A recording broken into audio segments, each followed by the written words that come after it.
오늘 알아볼 기업은 스퀘어입니다. 스퀘어가 많이 알려지게 된 계기는 아크 자산운용사의 캐시우드가 언급을 여러 번 해서 그런 것도 있습니다.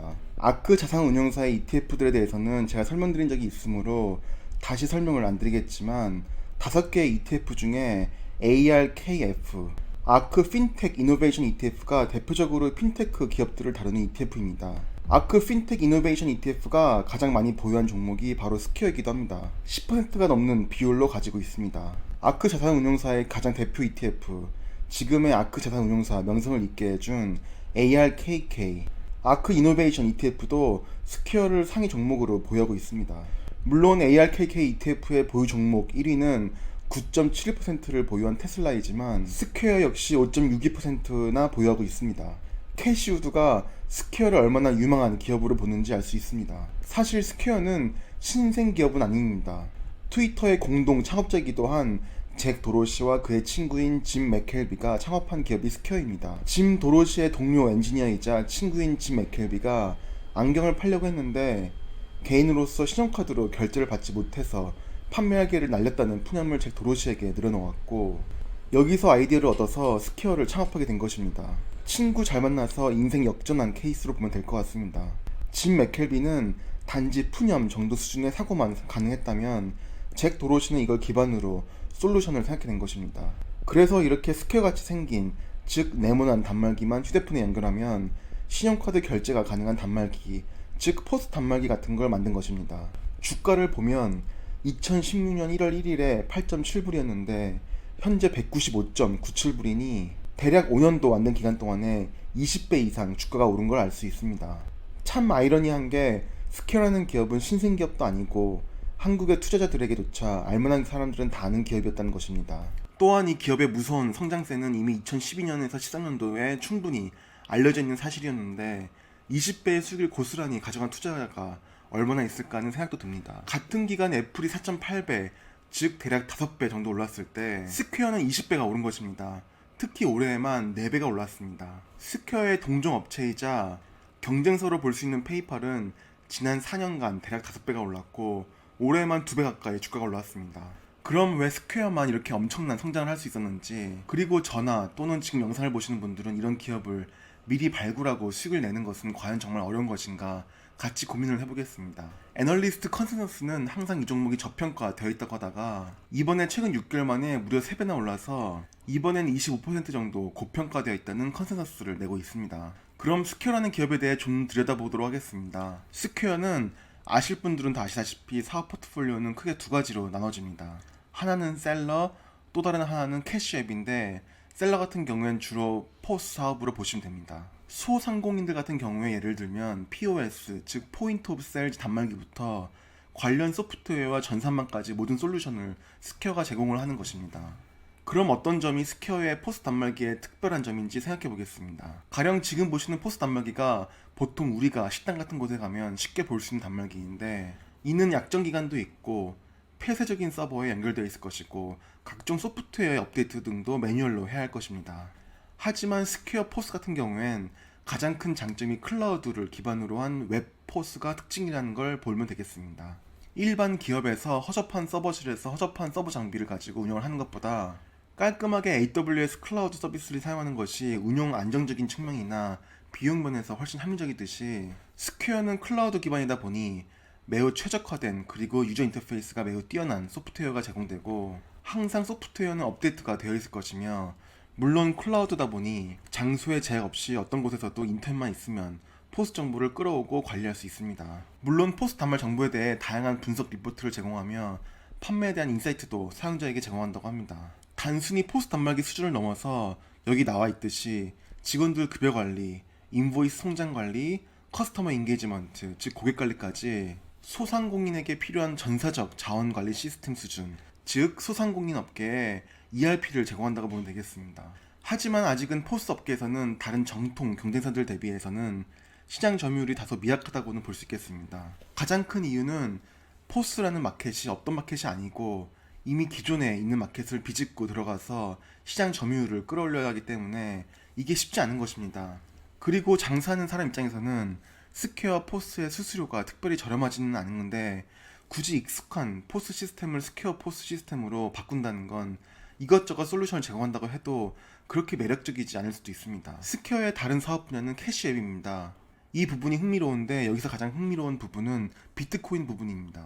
이번 달에 있었던 3분기 분기 실적을 보면 비트코인 관련 매출이 11배 증가, 비트코인 관련 매출 이익이 무려 15배 증가했다고 하였습니다. 이번 분기 매출 이익을 보면 전년 동기 대비 59%가 성장했는데 셀러 사업 부문은 12% 성장에 그쳤고 캐시앱 부분이 무려 212% 증가했으니 스퀘어의 성장은 대부분 캐시앱에서 나온다고 할 수 있고 거기서도 비트코인 관련 거래를 통해 상당한 성장이 나온다고 볼 수 있겠습니다. 흥미로운 부분은 지난달, 즉 2020년 10월에 5천만 불을 비트코인에 투자했다는 것입니다.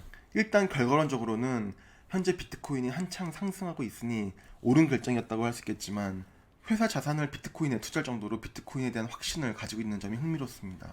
현금성 자산을 33억 불가량 지니고 있으니 총 자산에서 비트코인이 차지하는 비중이 그렇게 크진 않습니다.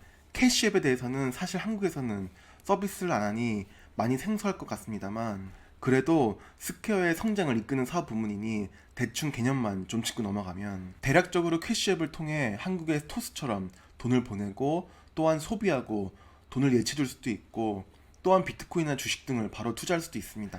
제가 있는 싱가포르는 핀테크나 플랫폼 사업이 한국처럼 규제가 심하지 않기 때문에 그랩이라는 플랫폼을 통해서도 캐시앱이 제공하는 서비스의 상당 부분을 제공하기도 하고 페이나우라는 플랫폼을 통해 모든 은행 계좌의 돈을 자유롭게 피어투피어로 주고받을 수도 있고 또는 소상공인들도 쉽게 페이나우 플랫폼을 통해 포스 단말기와 비슷한 효과를 내기도 해서 개인적으로는 캐시앱이 뭐하는 플랫폼인지 감은 옵니다. 캐시앱의 매출이 성장하려면 당연히 가입자 수와 가입자당 매출이 늘어나면 될 것입니다.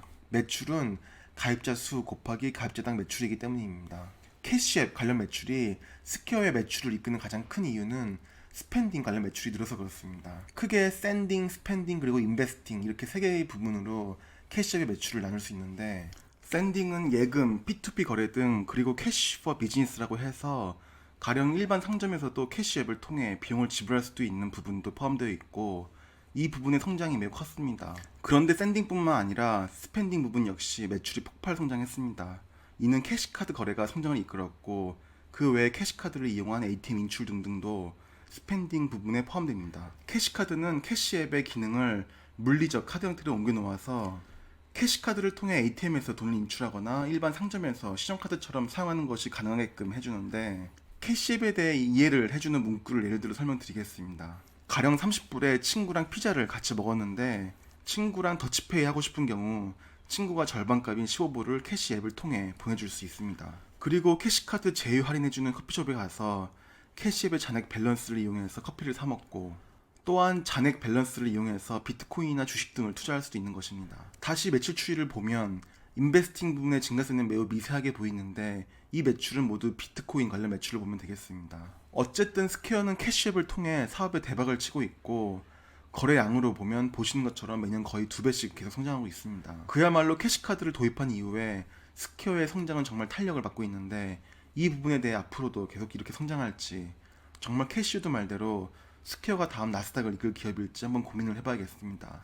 한국은 몰라도 제가 사는 싱가포르에서는 사실 캐시카드 같은 개념이 비슷하게 존재해왔습니다. 유투립이라는 카드는 제가 인도네시아 출장 다닐 때 주로 쓰던 카드이긴 한데 송금 기능은 없지만 충전식 카드 개념으로 캐시카드와 좀 비슷한 기능이 있고 그랩페이 카드라는 것도 있어 왔습니다. 사실 이 두 가지 서비스 모두 실패했다고 말하기는 뭐하지만 성공했다고 말하기도 애매한 한마디로 대박친 서비스까지는 아니었습니다. 어쨌거나 캐시앱의 모든 기능을 고려하였을 때 그리고 이와 통합된 캐시카드의 성장을 봤을 때 그리고 북미 시장과 유럽 시장에서의 당장 널려있는 블루오션 같은 성장성을 봤을 때 당장은 스퀘어는 좋아 보이는 투자 종목입니다. 재무제표를 한번 보겠습니다. 그 중에서도 손익계산서를 한번 보겠습니다. 총 매출액을 보면 2020년 2분기와 3분기에 폭등을 한 걸 보실 수 있는데 이는 모두 비트코인 관련 매출인 걸 보실 수 있습니다. 늘어난 매출액에 비해 관련 매출 비용 중에는 주된 비용이 트랜잭션 베이스드 코스트, 즉 거래가 발생하면서 여기서 관련 통신업자 등에게 지급하는 변동비 성격의 비용이 발생하는데 당연히 매출액이 늘어나는 만큼 비례해서 이 비용도 늘어나지만 절대 금액 차원에서는 당연히 늘어난 매출액에 비해 훨씬 적게 발생하므로 매출 이익액 자체는 계속 늘어나는 흐름을 보여주고 있습니다. 작년 말, 즉 2019년 4분기 매출이익 대비해서 이번 2020년 3분기 매출이익이 48% 증가했는데 이는 상당 부분 비트코인 관련 매출에 기인하고 있고 스퀘어의 사업의 기존 본질, 즉 트랜잭션 베이스드 레비뉴는 그렇게 크게 증가하지 않았다는 걸 알 수 있습니다. 그럼 스퀘어의 지난 1년간 3배가 오른 주가를 어떻게 설명할 수 있을까 하는 점입니다. 이 기업은 아직 이렇다 할 순이익을 내는 기업은 아니므로 매출 이익만 놓고 보면 3배나 오른 주가가 설명되진 않습니다. 하지만 뭐 제가 종목을 보는 시야가 캐시우드 같은 전문가에 비해서는 정말 매우 밋밋이기 때문에 제가 스퀘어에 대해서 못 보는 시각을 캐시우드는 보는 것 같습니다. 앞으로 스퀘어가 어떻게든 비트코인을 빼고 놓고 보더라도 성장한 기업인 건 맞는데 지난 1년간 3배나 오른 주가를 설명할 수 있을까 하는 면에서 있어서 저는 회의적입니다. 첫 번째 이유는 비트코인에 대한 과한 매출 의존도입니다. 최근 3분기를 보면 전체 매출의 절반 이상을 비트코인 관련으로 내고 있습니다. 최근 금시세는 주춤하는 사이에 비트코인은 엄청난 폭등을 하고 있는데 이게 지속될 것인지 아닌 또 지난 3년 전처럼 거품이 꺼질 것인지 모르겠지만 비트코인에 대한 사람들의 관심이 꺼지면 캐시앱의 비트코인 거래 역시 시들해질 수도 있겠습니다. 또 하나의 위협은 페이팔입니다. 페이팔이 이런 페이, 즉 지불 솔루션 업체의 최강자인데 여기서 캐시앱 비트코인 거래 관련 성장을 그냥 보고만 있을 리가 없습니다. 아니나 다를까 이번에 페이팔은 비트코인 포함한 가상화폐 거래 서비스를 시작한다고 합니다. 이는 다른 여러 잡다 가상화폐 거래소들에게는 굉장히 큰 타격이고 위협일 수가 있겠습니다. 또 다른 위협은 스퀘어 임직원들 또는 내부 주주들이 지난 3개월간 엄청나게 주식을 팔고 있다는 것입니다. 1억 5,700만 불 가량의 자사주를 내다 팔았습니다. PER 역시 343배로 매우 높은 펄을 보이고 있습니다. 이걸 페이팔과 비교를 해보면 페이팔이 지난 1년간 2배 가까이 주가가 올랐음에도 불구하고 페이팔의 펄은 77.8배입니다.